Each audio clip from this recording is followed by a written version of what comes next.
Okay, section 5.1 is going to be talking about random variables and probability distributions.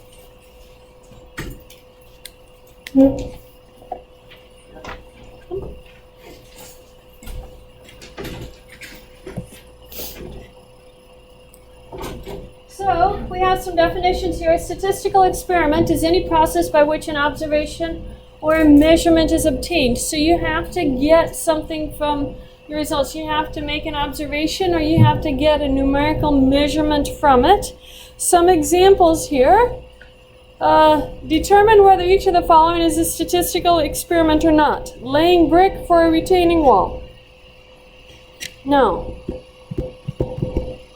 Counting the number of people who attended convocation on Thursday. Yes. Measuring the barometric pressure in college jail once each hour for the next 12 hours. Yes, you're getting a numerical outcome on that. Feeding my dog treats. No. I get pleasure from making her do her tricks. I think she knows about 25 tricks now. She's doing pretty good. But that is not a numerical or observation. Definitions. A quantitative random variable x is a random variable if the value that x takes on in a given experiment or observation is a chance or random outcome. In other words, we are trying to define random, and we're using our term random to define it. It means that everything has an equal opportunity of happening. You haven't restricted your environment so that maybe more juniors will be surveyed or something like that. Everything has an equal chance of happening. And quantitative means numerical values. So we're looking at numerical measurements where each value could have an equal opportunity of happening. A discrete random variable can take on only a finite number of values or a countable number of values. When we say countable, we mean countably infinite, like the counting numbers 1, 2, 3, 4. There are an infinite number of those, but that is the smallest amount of infinity we have, and we call it countable, countably infinite. So you can count these values, but it's not taking on all the values from your number line. A continuous random variable can take on any of the countless number of values in a line interval. You can't eliminate anything, so it's continuous. Discrete random variables are counted. Make sure you understand that. They're counted using the integers. And continuous random variables can take on any possible values, therefore they're not limited to just the counting numbers. Okay? And that, we're going on to examples right on the next page. So which of the following random variables are discrete and which are continuous? Count the number of A's on a test in statistics. Is that going to be integer values? Yeah. So this is going to be discrete. Measuring the height of students at SAU. This one is continuous because I can't eliminate any partial height in there. If I'm using something that is 100% accurate, I can't eliminate any height. So this one is continuous.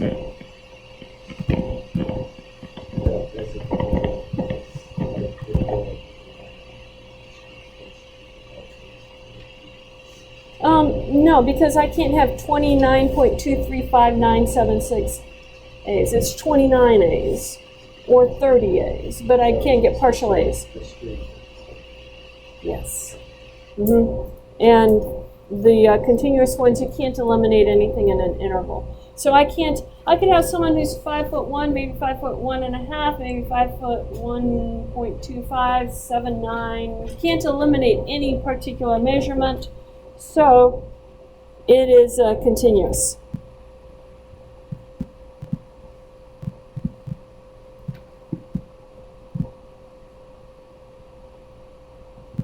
Okay, so how about measuring the temperature on any given day? Continuous, because you can measure in partial degrees if you have a very accurate thermometer. technically. Most thermometers are discrete in their measurements, but you can have, if you have a very accurate thermometer, that would be continuous. And then counting the number of people who are at lunch in the cafeteria yesterday. Discrete. Okay, you have your examples. Did you get your examples done?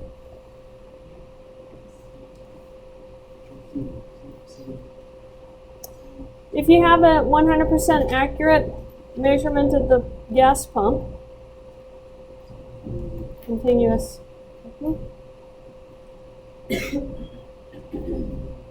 You tell me. Why?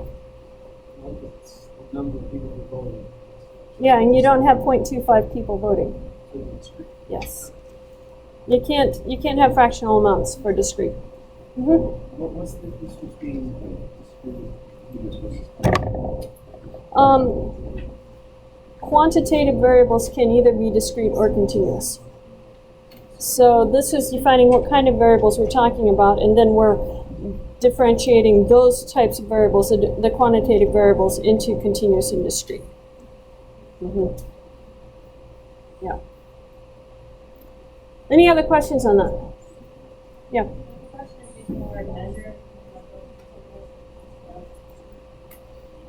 Fairly close. Yeah. Because measurement, you assume that you have an extremely accurate measuring device. Yeah. Okay, probability distribution. A probability distribution is an assignment of probabilities to the specific values of the random variable or to a range of values of the random variable. We use ranges when we're talking about continuous random variables, and discrete was to a particular value of the random variable. So that is going to be your answer to number 9. Is probability distribution.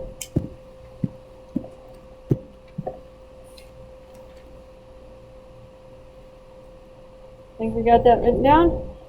So let's look at an example here. Your example number 10 is the same numbers as my example here, so you can work through this with me at the same time. I rolled a dice 30 times. I actually did this last summer. I rolled the dice 30 times, and the data is shown in the list below that I got from my 30 rolls. What I want to do is construct a probability distribution for this. You're actually going to have to do this on your homework, so we're going to do this together. Here's the data, and here's my probabilities. So my options are 1, 2, 3, 4, 5, and 6, because those are the only numbers listed up in my list. How many ones do we have? Let's go through and count them. 1, 2, 3, 4.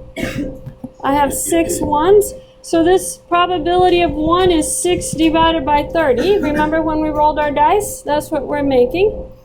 How many 2s are there? 6 2s, so we get 6 out of 30. How many 3s? 1, 2, 3, 4, 5. I get 5 3s. Is that what everybody got? So 5 3s. And then 4s. 2 4s. How many 5s? 6, 7, yep. And then 6s. 1, 2, 3, 4. Is that what we got? So there are my probabilities. Now let's do something. Question 2 says, do the probabilities of all the individual numbers add up to 1? So let's add this. 4 plus 7 is 11.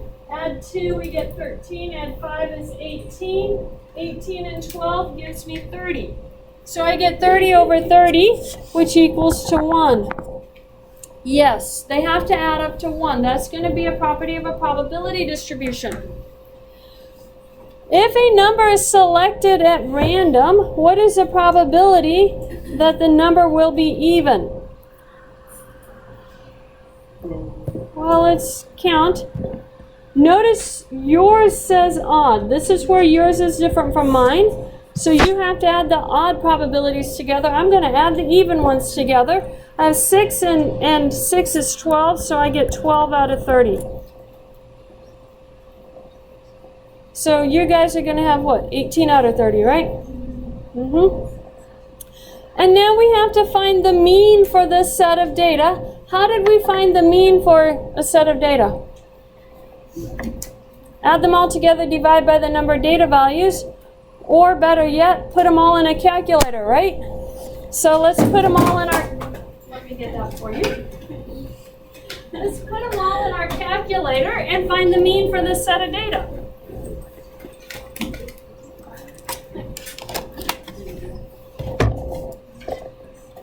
Okay, remember you go to Stat and then choose Edit, and that gets you the list.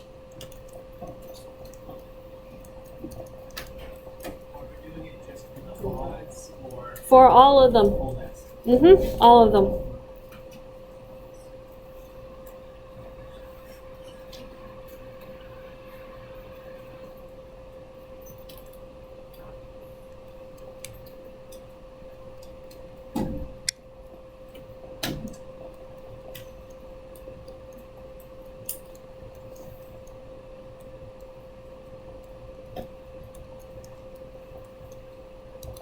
Okay, I got my data in. So when you get your data entered into your list, how do you calculate the mean?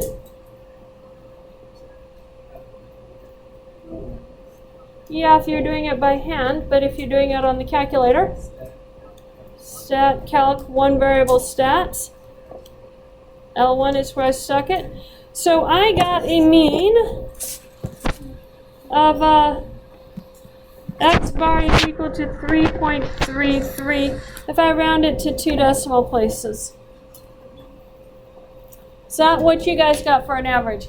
Did I type something in wrong? I may have. That's what you got? You got 5? If you add all of them, you get 30 and you divide it by 6. You add not straight down this list.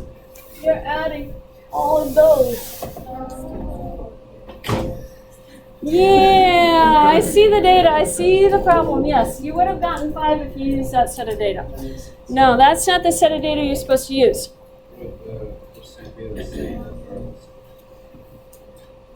No, if this is what you're using for your data right here, you're not going to get you'll get a wrong mean.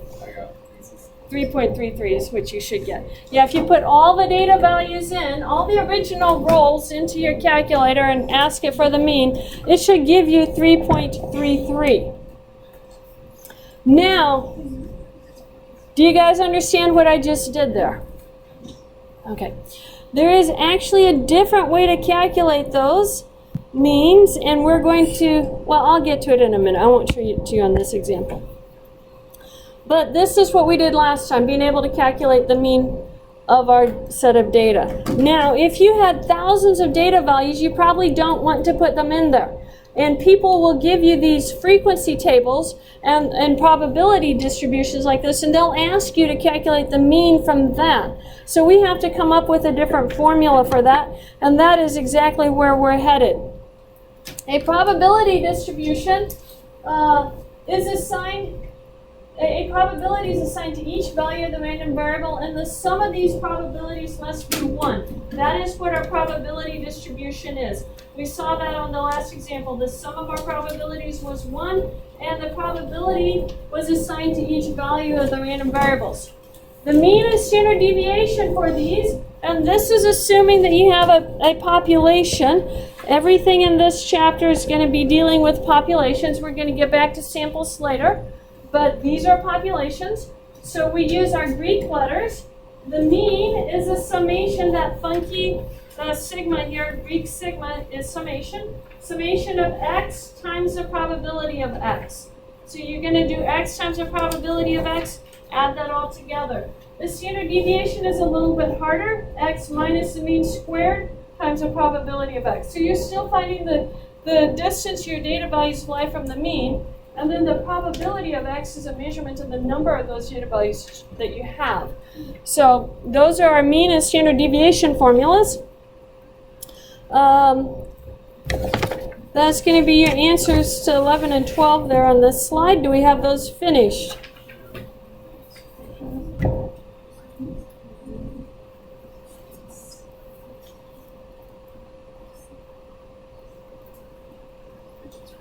So the formula x, p of x, gives the mean of your probability distribution, where x is the value of a random variable and probability of x is a probability of that variable.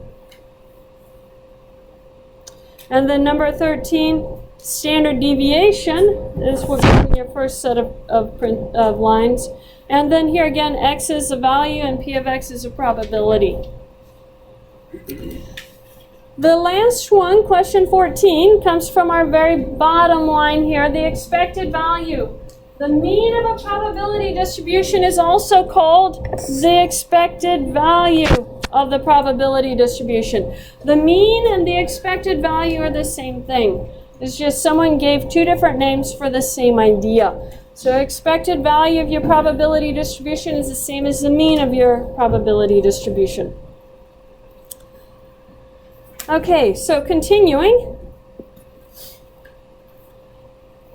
Are we influenced to buy a product by an ad we saw on TV? National Infomercial Marketing Association determined the number of times buyers of a product had watched a TV infomercial before purchasing the product. And the results are shown here in the table. Find the mean. We could do this by hand, and I'll show you this one by hand, and then I'll show this one on the calculator. For the mean, what we have to do is we have to multiply. I'm going to write it vertically because it makes more sense to me.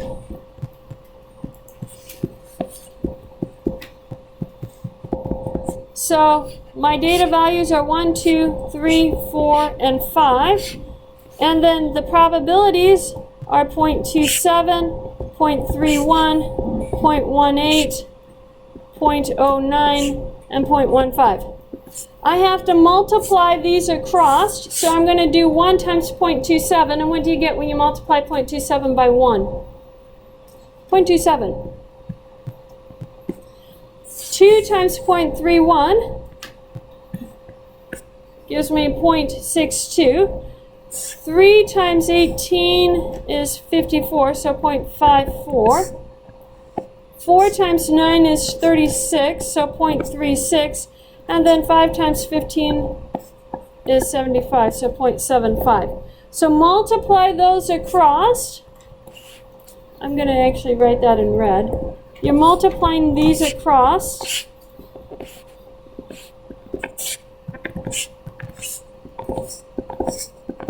And then we want to take the sum.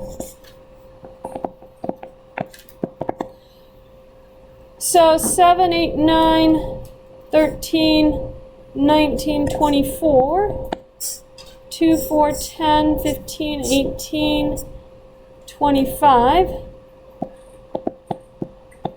So I get 2.54 for this. Now, what's the answer to number 2? Find the expected number of times a buyer watches the infomercial. It's the same thing. What does this value represent? This value represents the number of times someone needs to watch the infomercial before buying it on average. So you do this a whole bunch of times, thousands of people across the nation need to watch the infomercial 2.54 times before someone buys a product. Does that mean someone actually watches it 2.54 times? No. What it means is someplace between 2 and 3 is the number of times someone has to watch it individually. But across the nation, the average is 2.54 times. Don't round your expected values to whole numbers. Keep them as decimal numbers. Now find the standard deviation. We're going to do this on a calculator, so let's talk about how to write this up on the calculator. We have to put in our data into our list. So go to the list on your calculator and put in the data values. What I'm going to do is I'm going to put the data values into list 1.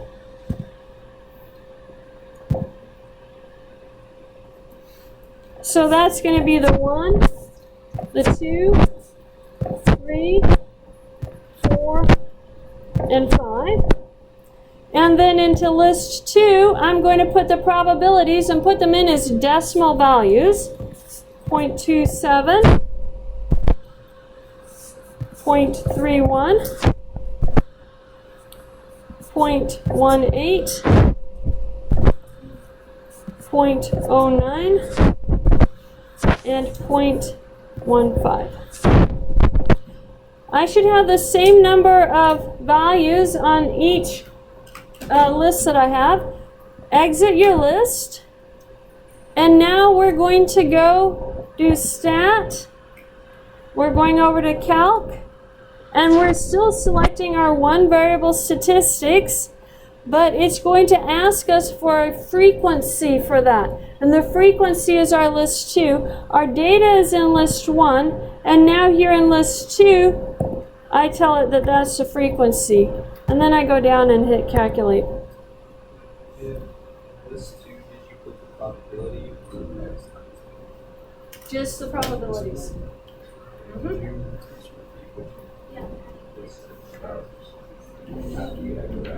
After you exit out, so you go to stat, you go to calc, one variable stats, and then list 1 is where your data is, and so that goes with the list. And then your frequency list, you're going to put list 2, and that's your probabilities on it.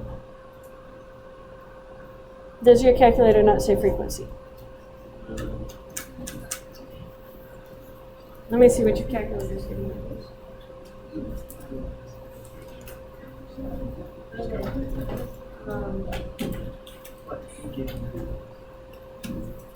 Yeah, this was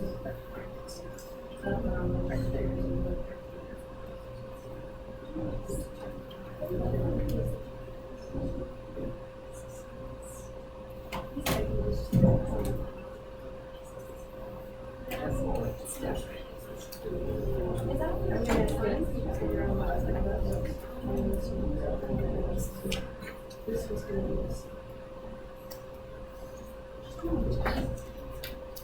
And this is going to find that out.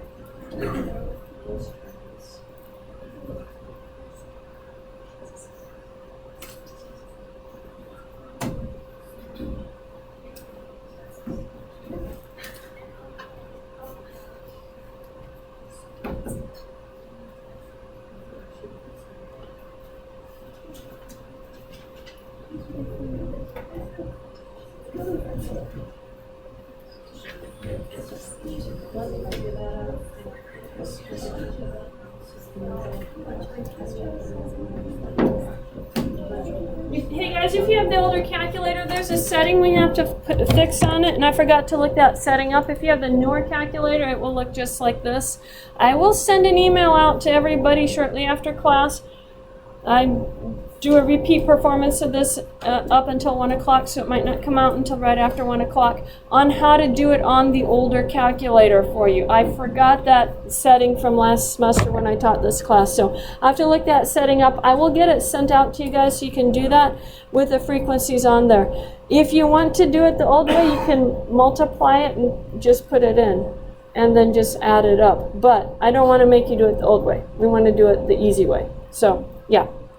I will get that sent out to you guys right after class. Do what? By hand.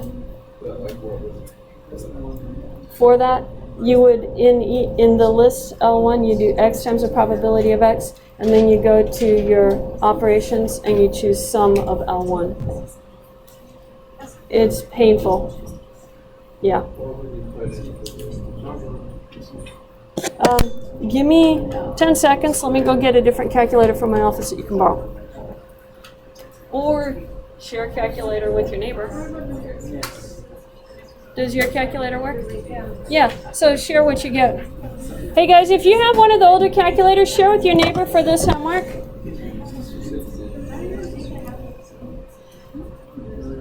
Okay, For those of you with the newer calculators that look like mine,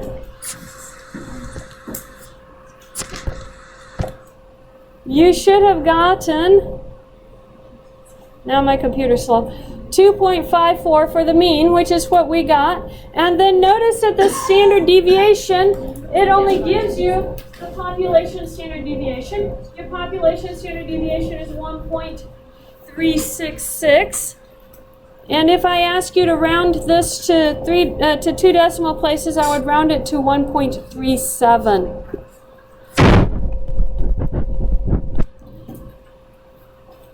Okay? That is for the infomercial one. Notice on part C for number 15, it says, what does this value represent? Which one did you choose, the first, second, or third? The second one, yes.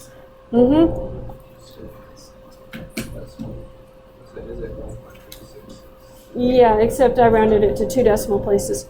Yeah.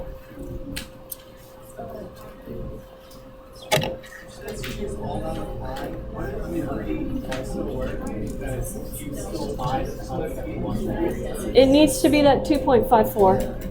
Yep. Don't round it. So the whole point of that question is don't round it. Don't round down, don't round up. Yep, keep it. Okay, the standard deviation we wrote is 1.37. Now, the true or false question that is the last one on this page is actually going to be answered true. And I'm getting ready to show you the histogram for it. That is going to be on the next slide because I knew I'd run out of paper. So let's write the histogram. You actually don't have to draw the histogram, but I want to show you that we can make a histogram for this. What we put in the middle of our bars are the data values.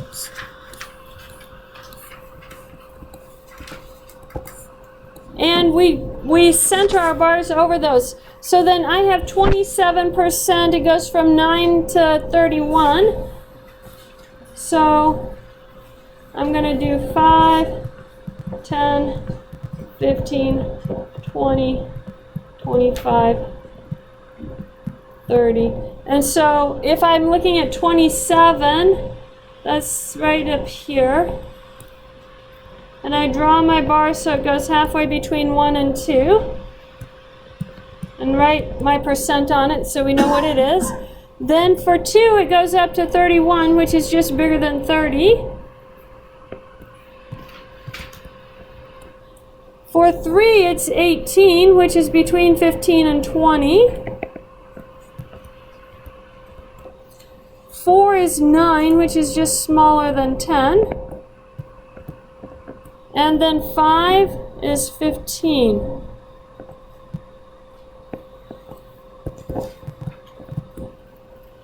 There's our histogram.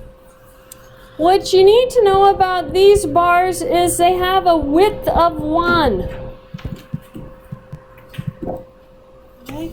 These bars have a width of 1. I can put that beginning axis any place I want. On histograms, it doesn't go through 0, 0. You can make it be anywhere you want. So it's someplace over there, and then I just drew these to be a width of 1. Yeah. So yeah, the answer for F is false. It is 1 unit. It's not more than 1 unit. It's 1 unit. The height of the bar then gives you the area. The height, because what is the area of a rectangle? Base times height. Area of a rectangle is base times height. If the base here is 1 unit and the height is 0.15, what is that area then? 0.15. So each of these represents the area of that bar. That's why histograms work well for probability distributions. They give you a visual representation of the areas filled in by their probabilities. And we're actually going to be converting probabilities to areas when we get into chapter 6. Everything is going to be dealing with areas because we have a continuous distribution in that point. So probabilities become areas. And they become areas based off of our histogram. So your answer to part G is that true or false? When using a histogram to graph a probability distribution, the area of each bar correlates to the probability for that data value. True. That's correct. Okay. You have an example to work here, number 16. I've actually filled in your distribution for you. All I'm asking you to do is find your expected earnings. If you put those into your calculator, first column is your data values, second column is those decimal values. It will give you the expected value, so you can double check. But I am asking you to fill in this table here to do it the long way once, so that we get that practice to know what the long way is. So go ahead and fill in that table, x times the probability of x, add them together and see that you're getting the same value that your calculator is giving you. If you turn your page over to number 5, it's going to ask you about those probabilities.